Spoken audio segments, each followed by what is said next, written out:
समस्तंकु सप्रेम साईराम। आसंतु सुनिबा आजिर प्रशांति अनुचिंता विज्ञान एवं आध्यात्मिकता दृष्टिकोण मध्यरे थिबा पार्थक्य कण। भगवान आज आमको यह स्पष्ट भावरे वर्णना करिसंती।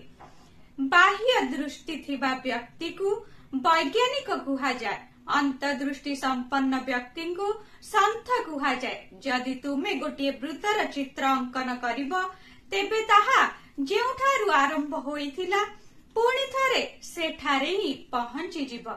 एहाकु पूर्ण बा परिपूर्ण पूर्णांग बोली कुहा जाए। एही पूर्ण वृत्त आध्यात्मिकता को प्रतिनिधित्व करिथाए। एहार शेष एवं आरंभ हेउछि समान। आरंभ एवं शेष भितरे थिबा प्रभेद आध्यात्मिकता जाने नाही।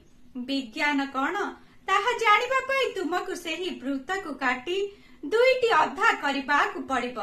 सेथिरु वाम पार्श्वरु हेउछि अर्धवृत्त, जहा इंग्राजी अक्षर सी परि अटे। सी हेउछि विज्ञान, कारण एहा गोटिए बिंदु ठारु आरंभ होई आउ गोटिए बिंदु ठारे समाप्त होइछि। एही दुईटी बिंदु मध्यरे गोटिए बड़ अंतर रहिछि, जाहाकु अगम्य गोचर कुहा जाए। एहा अपंच अदृश्य एवं व्यापक अटे। वस्तु एवं आत्मा हेउछि दुईटी अर्धवृत्त सदृश। वैज्ञानिक माने केवल वस्तु उपरे अनुसंधान करते एवं आत्मा को अणदेखा करिथांते। सेही दुईटी भाग को आध्यात्मिक भाषा रे प्रकृत एवं परमात्मा बोली कुहा जाए।